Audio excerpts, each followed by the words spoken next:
Soal nomor 1. Program pembelajaran remedial hendaknya memungkinkan peserta didik untuk belajar sesuai dengan kecepatan, kesempatan, dan gaya belajar masing-masing. Pembelajaran remedial harus mengakomodasi perbedaan individual peserta didik.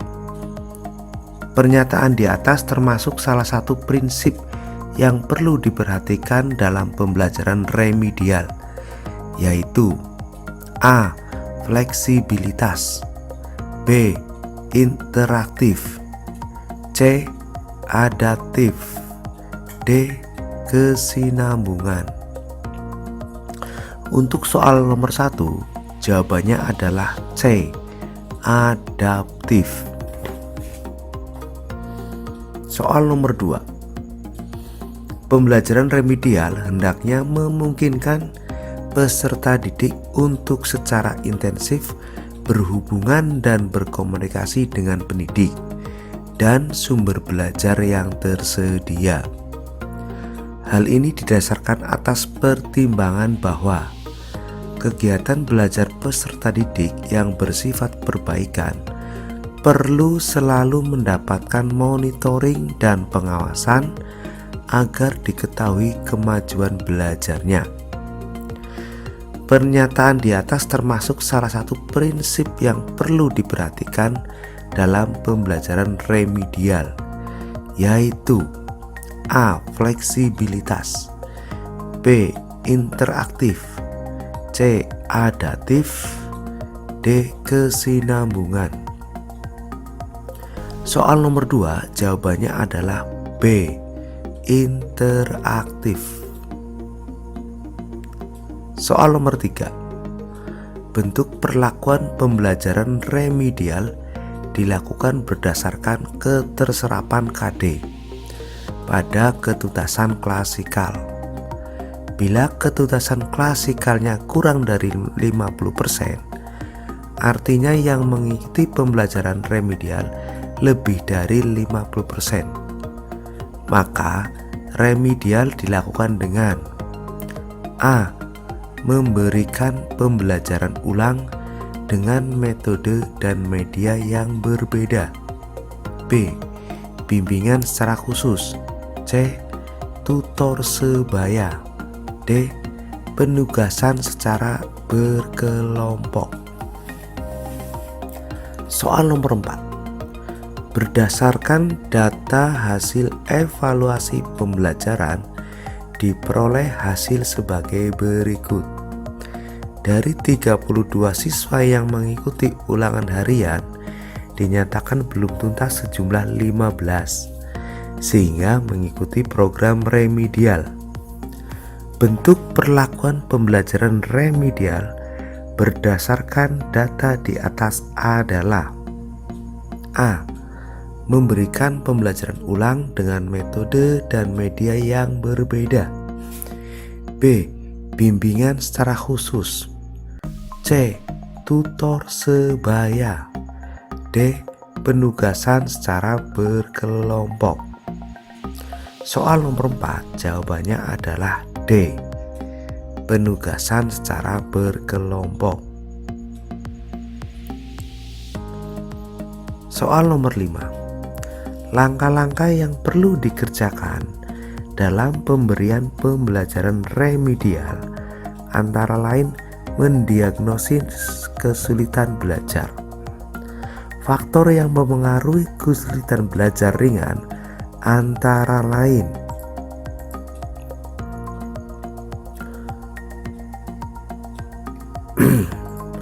A. Faktor keluarga karena perceraian orang tua, B.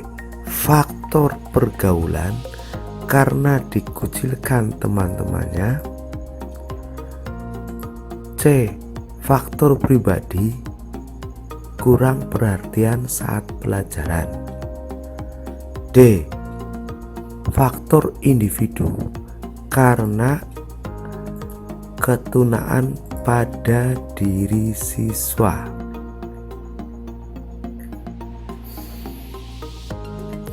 Soal nomor 5, Jawabannya adalah C. Faktor pribadi karena kurang perhatian saat pelajaran. Soal nomor 6. Ada beberapa teknik untuk mendiagnosis kesulitan belajar dalam rangka melaksanakan pembelajaran remedial. Untuk mengetahui kesulitan peserta didik dalam menguasai kompetensi tertentu, misalnya dalam mempelajari operasi bilangan, apakah peserta didik mengalami kesulitan pada kompetensi penambahan, pengurangan, pembagian, atau perkalian? Digunakan teknik A. Prasyarat, B. Tes diagnostik, C. Wawancara, D. Pengamatan. Soal nomor 6, jawabannya adalah B. Tes diagnostik. Soal nomor 7. Setelah diketahui kesulitan belajar yang dihadapi peserta didik, langkah berikutnya adalah memberikan perlakuan berupa pembelajaran remedial. Salah satu bentuk pelaksanaan pembelajaran adalah peserta didik diberi latihan intensif atau drill untuk membantu menguasai kompetensi yang ditetapkan dan agar tidak mengalami kesulitan dalam mengerjakan tes akhir. Kegiatan tersebut merupakan bentuk pelaksanaan pembelajaran remedial dengan A.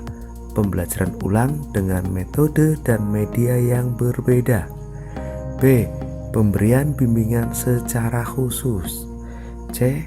Pemberian tugas-tugas latihan secara khusus, D. Pemanfaatan tutor sebaya. Soal nomor 7, jawabannya adalah C. Pemberian tugas-tugas latihan secara khusus. Soal nomor 8. Dalam pembelajaran remedial, seorang guru memanfaatkan siswa dalam satu kelas yang memiliki kecepatan belajar lebih untuk membantu siswa yang mengalami kesulitan belajar. Kegiatan tersebut merupakan bentuk pelaksanaan pembelajaran remedial dengan A. Pembelajaran ulang dengan metode dan media yang berbeda, B. Pemberian bimbingan secara khusus, C. Pemberian tugas-tugas latihan secara khusus, D. Pemanfaatan tutor sebaya. Soal nomor 7, jawabannya adalah D. Pemanfaatan tutor sebaya. Soal nomor 9. Pembelajaran pengayaan memberikan pelayanan kepada peserta didik yang memiliki kecerdasan lebih dengan tantangan belajar yang lebih tinggi untuk membantu mereka mencapai kapasitas optimal dalam belajarnya. Pembelajaran pengayaan yang berupa program yang bersifat umum yang dirancang untuk disajikan kepada peserta didik. Sajian dimaksud berupa peristiwa sejarah, buku, tokoh masyarakat, dan sebagainya yang secara reguler tidak tercakup dalam kurikulum adalah A. Kegiatan eksploratori, B. Keterampilan proses, C. Pemecahan masalah, D. Kegiatan investigatif. Soal nomor 9, jawabannya adalah A. Kegiatan eksploratori. Soal nomor 10. Bentuk-bentuk pelaksanaan pembelajaran pengayaan dapat dilakukan dengan cara peserta didik yang memiliki minat tertentu diberikan pembelajaran bersama pada jam-jam pelajaran sekolah biasa, sambil menunggu teman-temannya yang mengikuti pembelajaran remedial karena belum mencapai ketuntasan. Bentuk pelaksanaan pembelajaran pengayaan tersebut adalah A. Belajar kelompok, B. Belajar mandiri, C. Pembelajaran berbasis tema. D. Pemadatan kurikulum. Soal nomor 10 jawabannya adalah A. Belajar kelompok.